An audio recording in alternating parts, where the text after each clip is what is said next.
Well, okay. So I would like to introduce my little friend here. This is Einstein.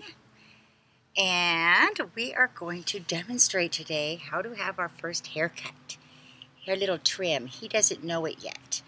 But he's going to get his first little trim. He's only 5 months old and I've had him for a month. I got him from my good friend Renee at Farms of Today. And you know, it's so awesome when a baby is raised in such a wonderful environment because, look, he's been handled, the kids have petted him, he's seen a lot of things. And so by the time I got him, he'd already been used to the world that he was going to live in. So they did an awesome job preparing him for that. And I was a dog groomer for 15 years, professional dog groomer. And I've been a horse trainer and animal behaviorist, and I wanted to share some of my concepts about clipping because I know that this is a big problem for everybody. And it's been a really long time since I've done a how-to video. So I thought I really just wanted to record his first little haircut, and I thought I would just give you guys some tips if you are interested. Clipping horses, dogs, animals is one of, it looks simple when you see people doing it. But it's not that simple because there's a lot of things that go into it. So today I wanted to talk about some of the things I think about. First of all, I'm using an A5 clipper. This is a typical dog grooming clipper, and all I'm going to do today is just a natural trim. He's got some baby coat still left and it's hot. You can kind of see here.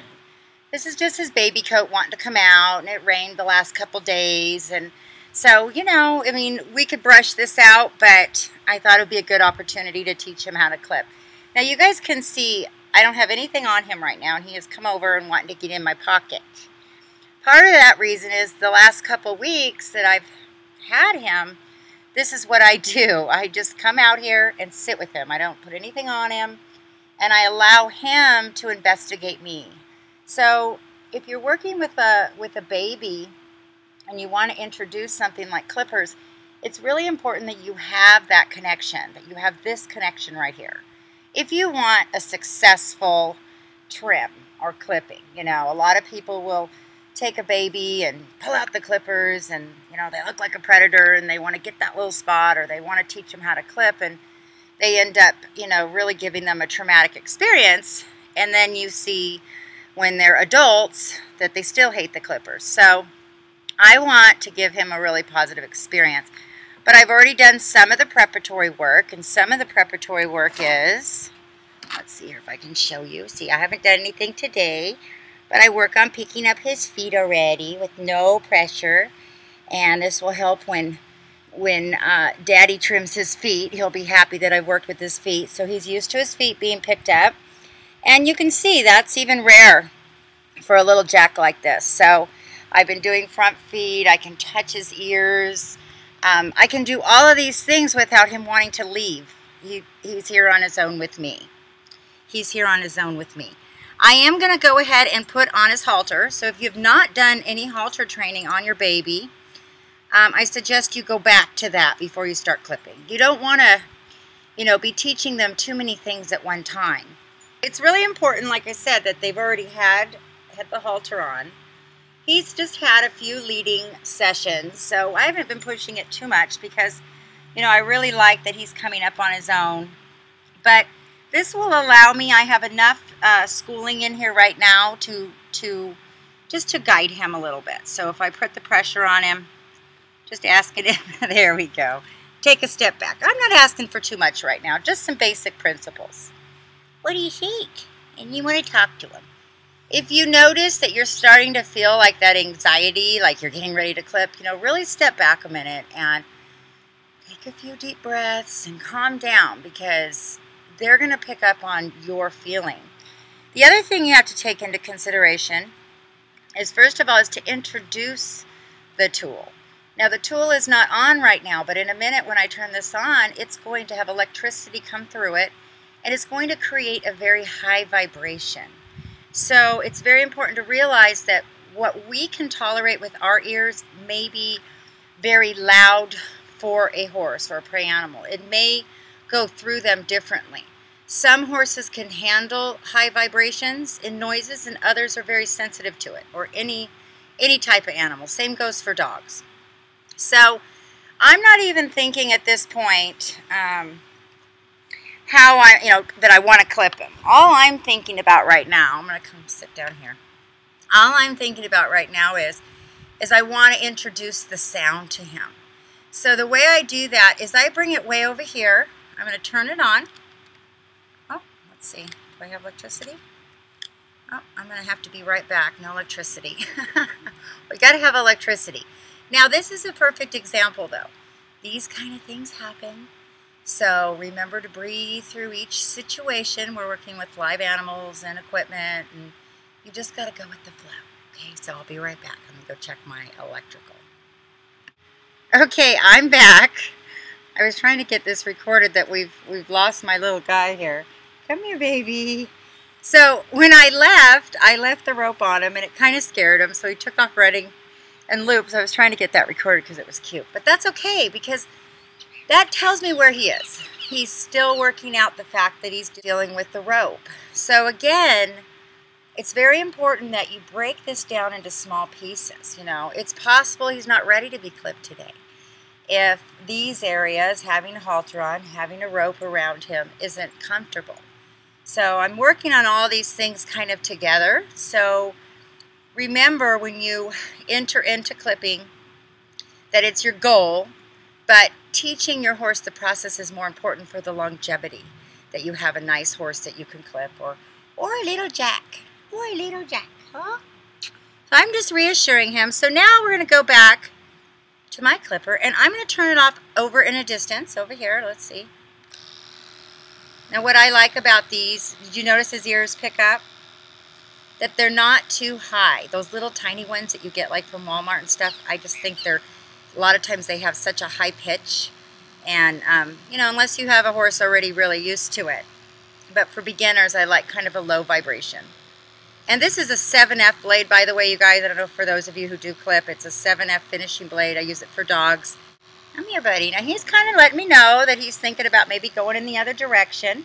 And I'm going to let him move his feet. I'm not trying to keep him. In fact, I'm in a position here. If all works out well, I might maneuver around him like this. You can see I'm on my knees right now. But at any moment, I might hop right up. So you've got to be willing to move. Obviously, these little guys can kick. So I'm aware of that. I'm just going to be aware. So now I'm going to allow him to sniff this clipper here.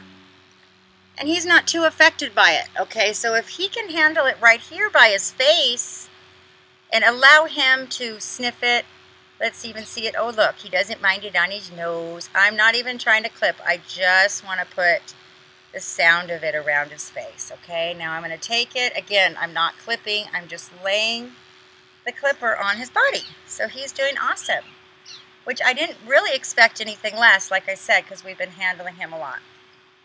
Now, if you don't have an animal that clips really well, this isn't the time to like really get into super fancy patterns because you'll have a horse moving around. But because he's doing so well, my main idea right now today is just to get the hair off, and I'm going to go with the grain of the coat. So I'm just going to go where the hair goes. Let's see if I can show you guys. I'll move his little foot over here like that. And you can see I just follow the way the hair is going. So if the hair is going down, I'm going to go that way. And you know what? Look, they can really learn to enjoy this.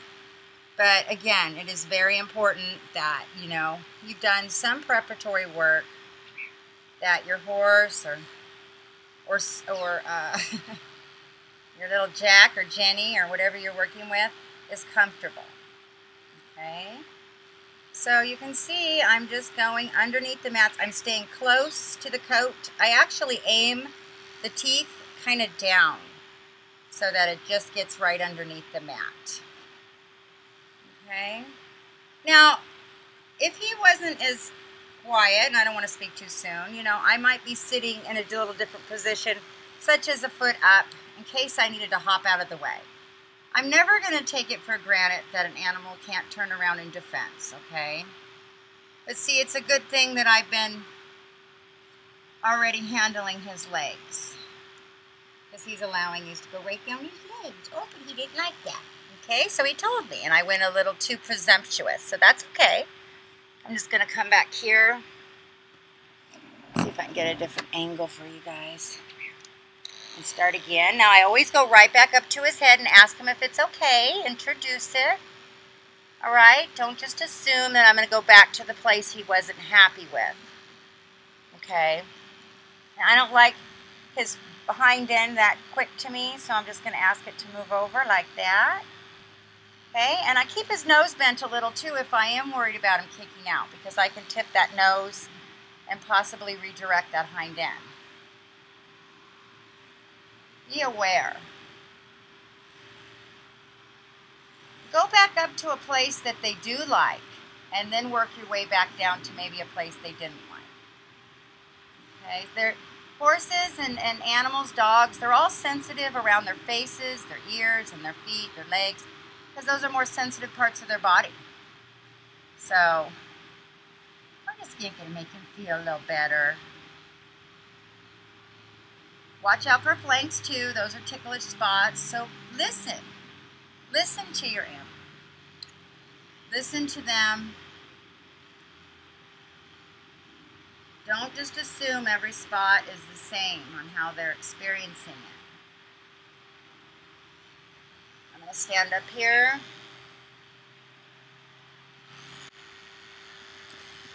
Come here. Okay. So now he got a little nervous because I got above over him. So this is a good chance for me to come back down here. Because remember, I want this to last for the long haul. So I'm going to ask him back over. Come here. Good boy. Good boy. And just ask him. So I'm getting a chance to work on handling him as well. Okay? Ask him to come over here. Any slightest give that they give you, try to get that release. You know, these little guys can be like a little more pushy. So, you know, kind of getting him used to it, but ask him over. There, as soon as he gives me a little bit, just going to hold and wait. I know I'm giving him a little hold. There's different ways. I'm just waiting on him to see if he'll find the way out, which would be to come forward.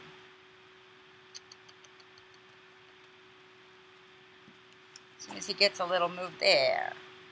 Oh, it just, you know, ways to show him what I want. Start from the beginning again. Oh, he didn't like it. Okay, let's get him right over here. Let him see it.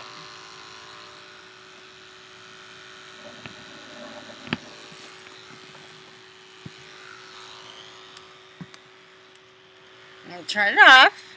This is actually good because I want to show that, you know, he does have opinions. I'd rather know than him holding it in and then really explode. So if they express themselves, here you go. Here you go. So I'm suddenly needing to work on just give and take with him and starting over again. Just start from square one. Don't be in a hurry. If you're in a hurry, don't do it that day. Clicked it on, and now he's having a little more response to it. So that's all right. We'll just start again. There we go.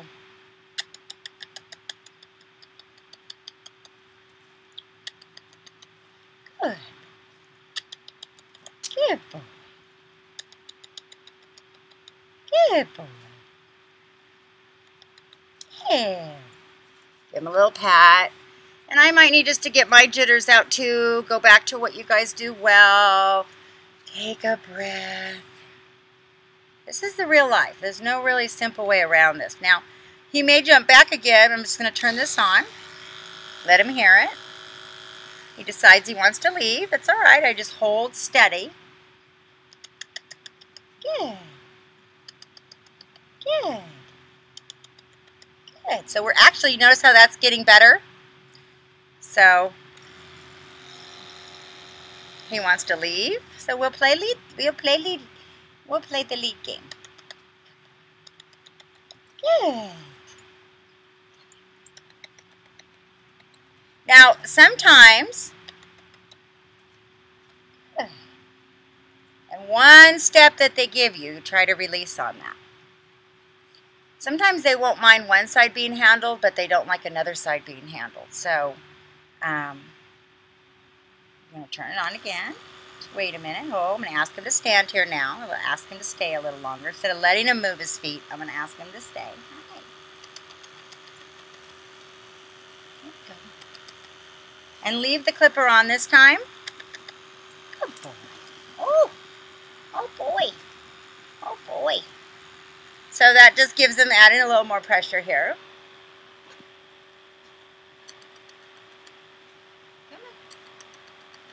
Good boy. Good boy. Good boy. Good boy. Oh, my goodness. He's got lots to say. He's learning, and I'm learning about him right now. This tells me a little bit about his personality. And you know what? We just keep working on it. Hey, try again. How about without him? Maybe he needs a little more connection to it.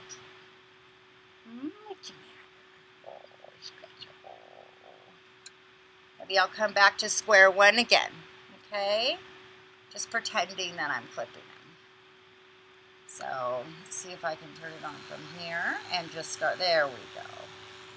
And just going back, we worked on this for a while. So I'm just going to slowly make maneuvers. Can't guarantee I can show. Ooh, and that tickled. Okay, so that tickled him. Come on. Good boy.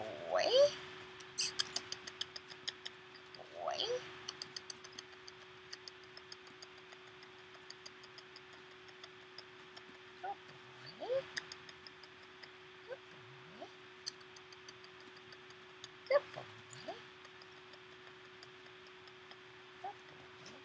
By letting him kind of, I don't know if you guys can see it, but I'm allowing him to move his feet back, asking him back forward, keeping his feet moving.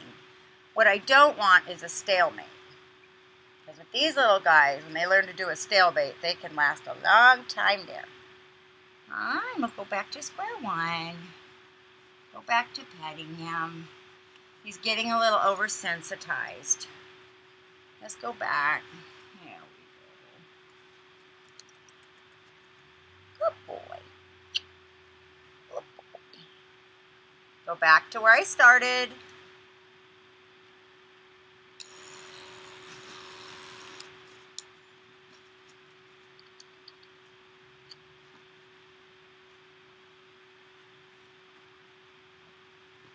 Might change things up a little bit.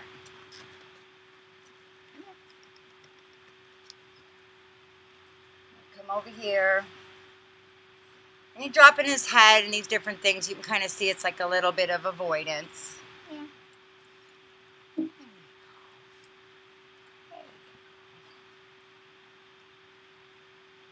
Start again. And we'll just pat it on him over here. Make sure I'm breathing. It takes a lot out of both the horse and or the Jack or the Einstein to learn something new. So don't have a lot going on around you. Make it a quiet day when you don't have pressures.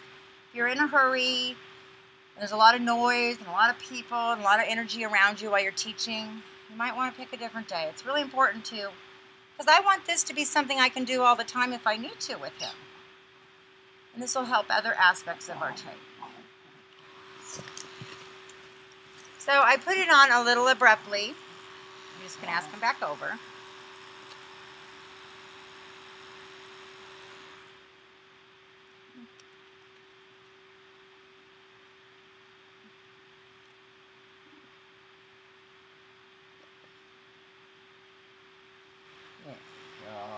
Oh, yeah, that time he didn't leave, so there we go. We'll just work on it little by little, slow down. Let him tell you what works. And you guys can see, like right now, because if I hover over him and stand up, that's going to be a lot of energy over him. So I'd like to be low down to the ground if I'm in a safe position. So I have to be pretty, just keep the little butt away from you. Up here. Stop. No. No. Now I'm going to start to tell him no a little bit. Okay? Good boy. Good boy.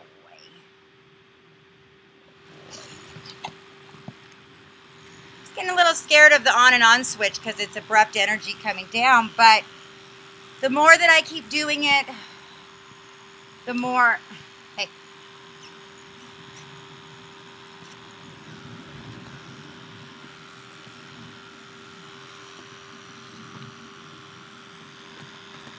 Get out of there, Annie. And he just laid down. He laid down. Here. Yeah. I don't know how much battery I'm going to have left here, but I don't know if you catch it. Come here, baby. And I just go back and reassure him with what we do.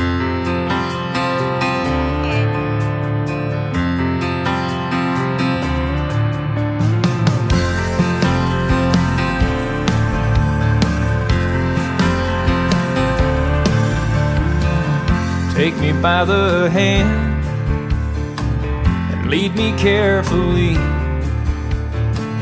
Show me that you love me, girl, and I will never leave.